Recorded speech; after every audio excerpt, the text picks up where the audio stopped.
Assalamualaikum warahmatullahi wabarakatuh. Halo teman-teman semua, selamat datang kembali di video saya, di mana kita akan membahas sebuah topik yang sangat menarik, sangat relevan, dan sangat penting bagi perkembangan ekonomi Indonesia, yaitu tantangan dan peluang dalam keuangan dan perbankan syariah di Indonesia. Topik ini bukan hanya penting bagi mahasiswa ekonomi, akuntansi, perbankan, ataupun syariah, tetapi juga penting bagi masyarakat umum, pelaku bisnis, investor, sampai pemerintah. Karena pada dasarnya, sistem keuangan syariah tidak hanya sekedar alternatif dari sistem konvensional, tetapi juga menawarkan nilai moral, etika, dan stabilitas yang bisa mendukung perekonomian bangsa.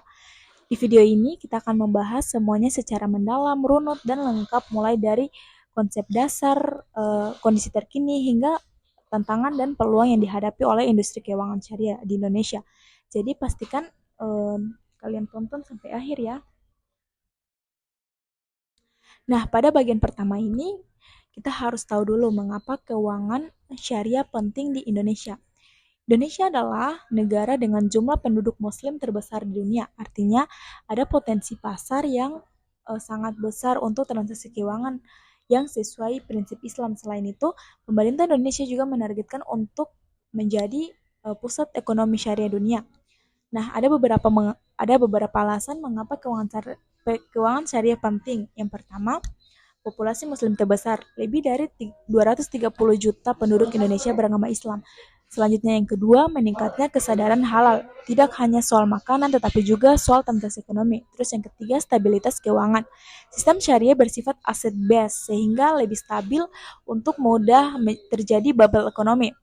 Tidak mudah terjadi bubble ekonomi. Terus yang keempat, mendukung UMKM. Nah, teman-teman, terus pada bagian kedua ini ada perkembangan keuangan syariah. Pada pembahasan pertama tadi, pertama ini ada perjalanan panjang perbankan syariah. Jadi perbankan syariah di Indonesia mulai pada 1992 dengan berdirinya Bank Muamalat Indonesia, bank syariah pertama. Namun perkembangannya masih lambat sampai masa reformasi. Percepatan terjadi setelah terbitnya Undang-Undang Nomor 21 Tahun 2008 tentang Perbankan Syariah. Pendirian OJK yang memperkuat regulasi, terbentuknya Komite Nasional Keuangan Syariah atau biasanya disebut dengan KNKS, dan merger Bank Syariah BUMN menjadi Bank Syariah Indonesia atau BSI pada 2021. Merger kini ini menjadikan BSI masuk daftar bank syariah terbesar top dunia dari sisi aset. Selanjutnya yang kedua, perkembangan industri keuangan syariah. Saat ini industri keuangan syariah di Indonesia mencakup yang pertama perbankan syariah, yang kedua pasar modal syariah, yang ketiga asuransi syariah, yang keempat pengadaian syariah. Selanjutnya kemudian yang kelima fintech syariah dan lembaga zakat, wakaf dan filantropi syariah. Nah, jadi teman-teman dari tahun ke tahun aset keuangan syariah tumbuh lebih cepat dibanding keuangan konvensional, namun pangsa pasarnya menjadi 10 sampai 12%, artinya masih kecil dibandingkan dengan potensi populasinya. Nah, selanjutnya pada bagian yang ketiga ada tantangan keuangan perbankan syariah di Indonesia. Di bagian ini yang penting, tantangan-tantangan ini membuat keuangan syariah belum berkembang maksimal. Kita akan membahas satu persatu secara detail. Nah, yang pertama, tantangan internal atau dari dalam industri.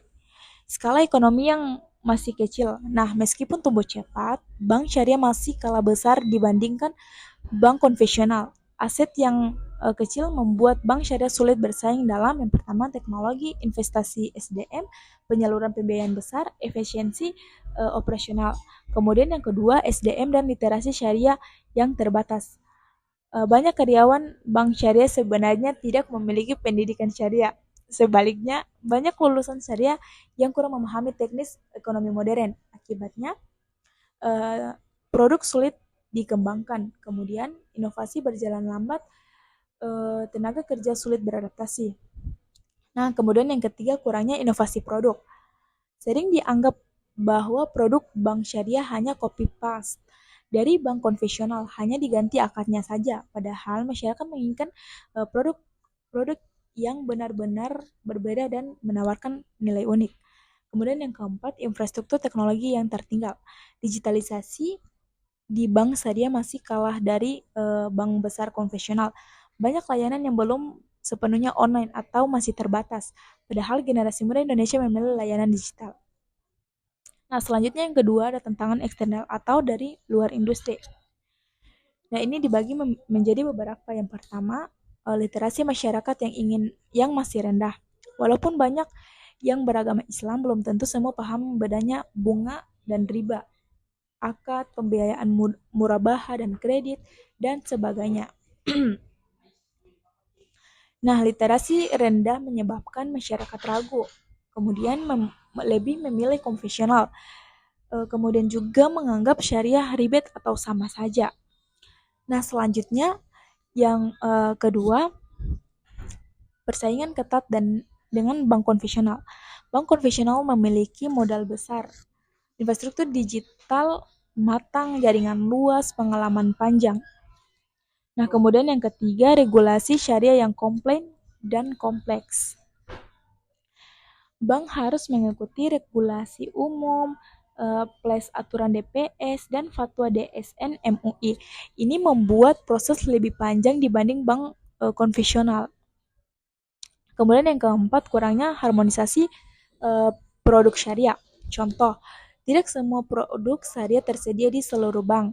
Setiap bank punya interpretasi akad yang sedikit berbeda. Customer bingung membedakan. Nah, kemudian yang ketiga, tantangan di tingkat global. Ini perkembangan ekonomi dunia yang fluktuatif ya teman-teman. Jadi bank syariah juga terkena dampak seperti inflasi, nilai tukar, resesi global, geopolitik, dan krisis komoditas. Kemudian yang kedua, dominasi negara-negara lain. Indonesia masih kalah dari Malaysia, Uni Emirat Arab, Saudi Arabia, kemudian Qatar juga. Nah, padahal populasi Muslim Indonesia itu adalah populasi Muslim yang termasuk terbesar. Kemudian yang ketiga, teknologi finansial global. Vintage asing masuk ke Indonesia dengan agresif, membuat persaingan semakin berat. Nah, selanjutnya pada bagian keempat yaitu peluang pengembangan industri keuangan syariah di Indonesia. Nah, setelah melihat tantangannya, sekarang kita lihat potensi besarnya. Nah, jadi yang pertama ini di Indonesia sebagai negara muslim terbesar di dunia. Jadi inilah peluang terbesar bagi industri keuangan syariah. Dengan lebih dari juta muslim, 230 juta muslim, Indonesia bisa menjadi pusat bank syariah, pusat ekonomi halal, pusat wakaf produktif, pusat pasar modal syariah, pusat vintage syariah dunia, dan populasi yang besar atau pasar yang besar. Nah, kemudian yang kedua, dukungan besar dari pemerintah. Nah, pemerintah Indonesia termasuk salah satu yang serius dalam mengembangkan ekosistem ekonomi syariah. Ada beberapa contoh dukungan terbesarnya. Yang pertama, pembentukan KNEKS atau Komite Nasional Ekonomi dan Keuangan Syariah. Nah, KNEKS ini dipimpin langsung oleh Presiden. Fokusnya percepatan ekonomi syariah, penguatan perbankan syariah, industri halal, zakat dan wakaf produktif, sampai industri kreatif syariah. Nah, jadi teman-teman, ini menunjukkan bahwa negara punya kepentingan strategis besar terhadap sektor syariah. Kemudian yang kedua, merger Bank Syariah, BUMN Bank Syariah Indonesia. Nah, merger ini adalah langkah besar karena menyatukan sumber daya, memperkuat global, meningkatkan efisiensi, memperluas layanan digital. Nah, sekarang BSI menjadi salah satu bank syariah di dunia. Kemudian yang ketiga, regulasi yang semakin mendukung. Contohnya, Undang-Undang Perbankan Syariah, Peraturan OJK, Fatwa DSN MUI yang lengkap, program wakaf uang nasional, intensif pajak untuk sukuk negara dan sukuk korporasi. Semua ini menjadi peluang pertumbuhan industri. Kemudian yang ketiga, pertumbuhan kelas menengah muslim. Indonesia mengalami peningkatan signifikan kelompok Muslim Middle Income Class, yaitu masyarakat Muslim masih mendapatkan pendapatan menengah ke atas. Kelas ini sangat peduli pada produk halal, gaya hidup syariah, keuangan syariah yang aman dan etis, investasi syariah hingga asuransi syariah.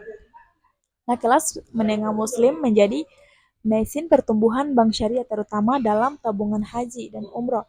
Kemudian pembiayaan rumah syariah, investasi sukuk retail, dan asuransi jiwa syariah. Kemudian yang keempat, perkembangan dunia digital dan vintage. Nah, jadi teman-teman, vintage memberikan peluang luar biasa bagi bank dan lembaga keuangan syariah. Dengan digitalisasi, layanan syariah bisa menjangkau lebih banyak orang. Peluang digitalnya, mobile banking syariah, pengguna vintage Indonesia termasuk terbesar di Asia Tenggara. Wallet dan QRIS syariah. Nah, ini digital onboarding, buka rekening dalam hitungan menit. Kemudian crowdfunding syariah untuk pembiayaan UMKM tanpa bunga. P2P lending syariah memberikan pembiayaan bebas riba melalui akad yang sesuai. Wakaf dan zakat digital mempermudah pengumpulan dana sosial keagamaan.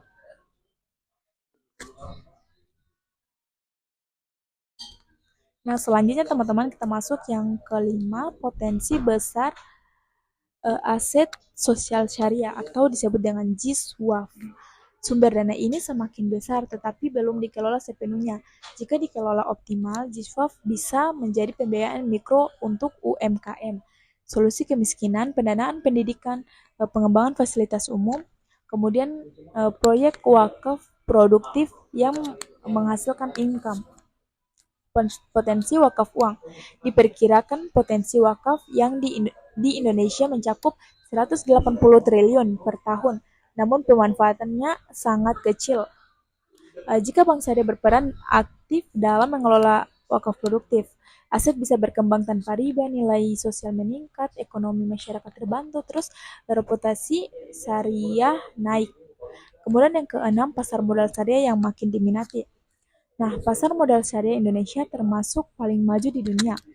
Instrumen syariah yang berkembang sukuk negara, sukuk korporasi, reksadana syariah, daftar efek Indonesia, ETF syariah, SBN syariah untuk masyarakat umum. Nah, jadi masyarakat mulai meninggalkan investasi haram, misalnya bunga tinggi atau riba, dan beralih ke halal, aman, dan jangka panjang. Ini peluang besar bagi bank syariah untuk menawarkan produk investasi syariah. Nah, kemudian yang ketujuh, UMKM sebagai tulang punggung ekonomi. Sekitar 99% usaha Indonesia adalah UMKM dan banyak pemilik UMKM adalah muslim. UMKM membutuhkan modal kerja, pembiayaan kecil, kemitraan bisnis, dan pendanaan mikro. Model pembiayaan syariah seperti ini seperti mudarabah, musyarakah, murabaha, dan karadatul hasan. Ya, sangat cocok untuk UMKM karena lebih fleksibel daripada kredit konvensional. Nah, bank syariah memiliki peluang besar untuk menjadi partner utama UMKM. Selanjutnya pada bagian yang kelima ini, analisis strategis menghadapi tantangan dan memanfaatkan peluang. Nah, di bagian ini kita masuk ke analisis strateginya. Di bagian ini sangat penting untuk skripsi, presentasi, atau video edukasi. Kita bahas secara sistematis. Yang pertama, penguatan literasi dan edukasi syariah. Ini adalah solusi fundamental. Mengapa literasi syariah sangat penting? Nah, jadi teman-teman, karena banyak masyarakat menganggap bank syariah sama saja dengan bank konvensional, hanya beda label, tidak paham konsep akad, kemudian belum melihat manfaatnya. Nah, itu teman-teman. Jadi program yang dilakukan edukasi via media sosial, konten singkat, video, hingga infografik. Kemudian kolaborasi bank syariah dan kampus, kemudian sekolah juga. Ya, selanjutnya webinar dan kelas finansial syariah untuk umum. Nah, pelatihan SDM internal bank, setiap karyawan syariah harus paham syariah. Dengan meningkatnya pemahaman, minat masyarakat otomatis ikut naik. Kemudian yang kedua, digitalisasi dan transformasi teknologi. Tanpa digitalisasi, bank syariah akan tertinggal. Strategi digital yang harus dilakukan. Mobile banking yang cepat, mudah, dan aman, pembukaan rekening online, pembiayaan online, QRI Syariah, e-wallet, e-wallet Syariah, integrasi marketplace, bank syariah, ya, ya itu saja teman-teman. Nah, dari banyaknya pembahasan tadi, dapat kita simpulkan bahwa keuangan dan perbankan syariah di Indonesia memiliki potensi yang luar biasa besar.